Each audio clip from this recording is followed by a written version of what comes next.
Today we're going to learn how to make a word bird with Laura Ungs art.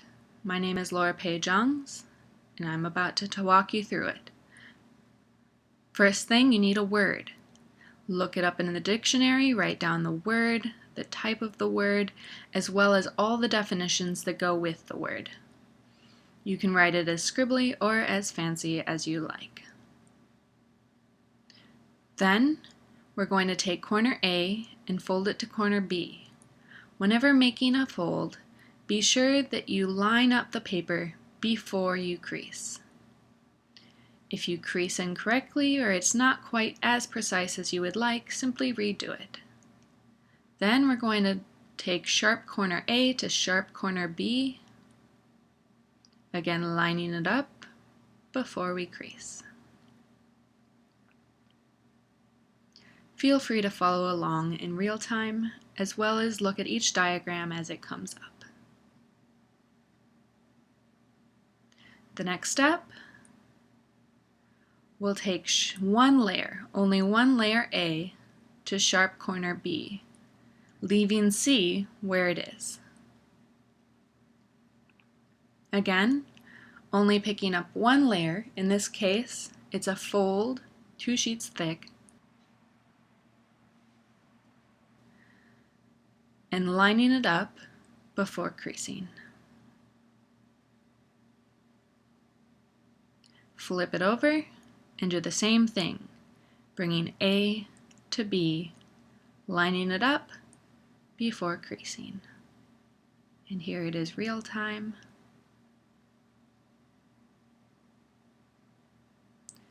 A little faster than you may expect. Then pick up one layer A and open it up, leaving C in the middle.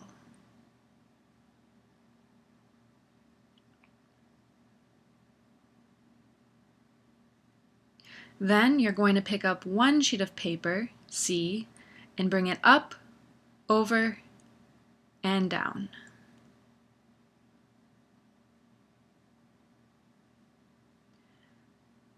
By taking up one layer of paper, this as thin as the sheet of paper itself, you are going to be opening up a pocket-like diamond. This is what it looks like from the bottom. Double check to make sure that you have it correct. Take the C, bring it over and down, and if you notice with this fold, I did not line it up before I creased it, so I simply will fix it before continuing. Flip it over and do the same thing. This time it's at a slightly different angle, but it's the same idea. Unfolding A, which is one layer, and then opening C into a pocket. And finally laying it flat like a diamond.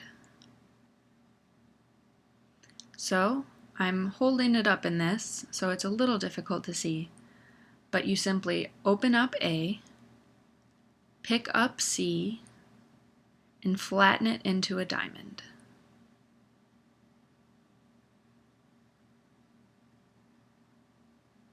Then you want to hold the paper or place it on the table so that the open end is down and the folded end is up. Then take the lower edges and fold it to the center crease. We'll start with the lower right-hand corner, or edge B, as in the diagram, and we're going to fold it to the crease labeled C in the previous diagram. Now be sure that you line up the full edge with the full length of with half of the length of the crease. You want to make sure that the angles match up. And now for edge A, lifting up because of the fold, 2 sheets of paper thick, or one complete unit, and fold it to the center, C. Then you'll flip it over and do the same thing on the other side. It should end up looking like this when you're done, a kite shape. If you fold it over and find that you have sheets of paper underneath the folds that you just created, then perhaps you have it upside down and need to redo it. Both sides should be symmetrical, leaving a full kite shape. Next, we'll take the top triangle shape, and we're going to create a crease at the base of the triangle, line B. Simply fold it forward, and for good measure in the video, I also folded it backwards, just to make a nice, crisp, clean fold. This is going to be later used as a hinge for when we open yet another pocket. Open the doors, take point A, one sheet of paper thick, bringing it up, leaving your anchor point B behind. Points C will come towards the center naturally, and A should continue to open until it forms a complete diamond. It should end up looking like this. So again, one sheet of paper thick, opening up the pocket, hinging on the line from the previous step. You may have to use your index finger to reverse fold parts of the pocket. Be sure to ease it into it. Make sure that you do not rip or tear the paper.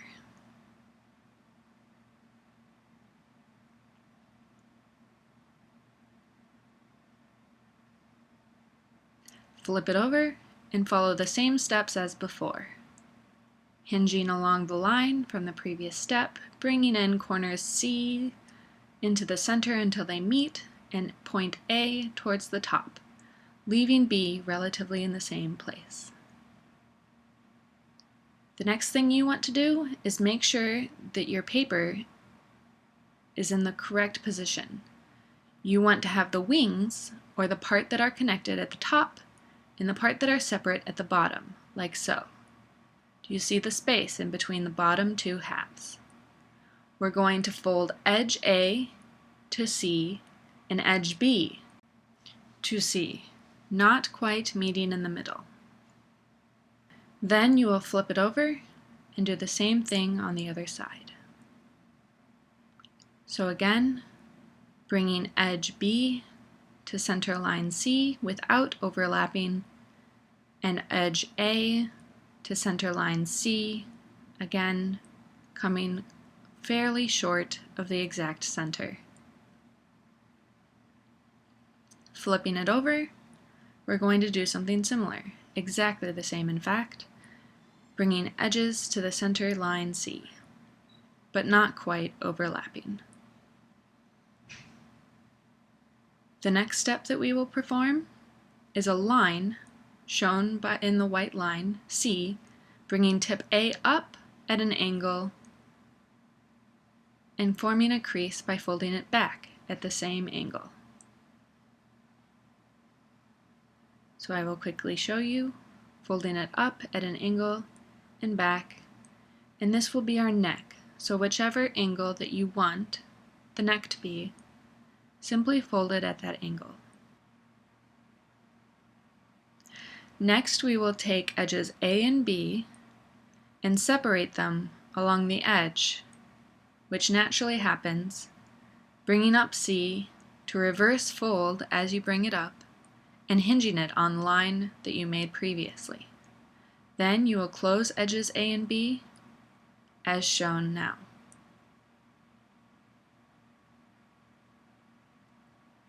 Bringing up point A along the hinge, reverse folding, and closing edges A and B.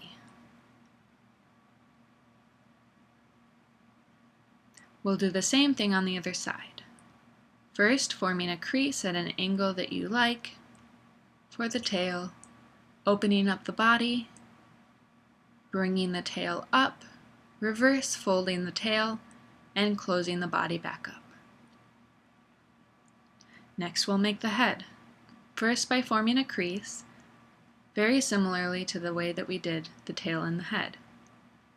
Then we will reverse fold it down inside of the neck.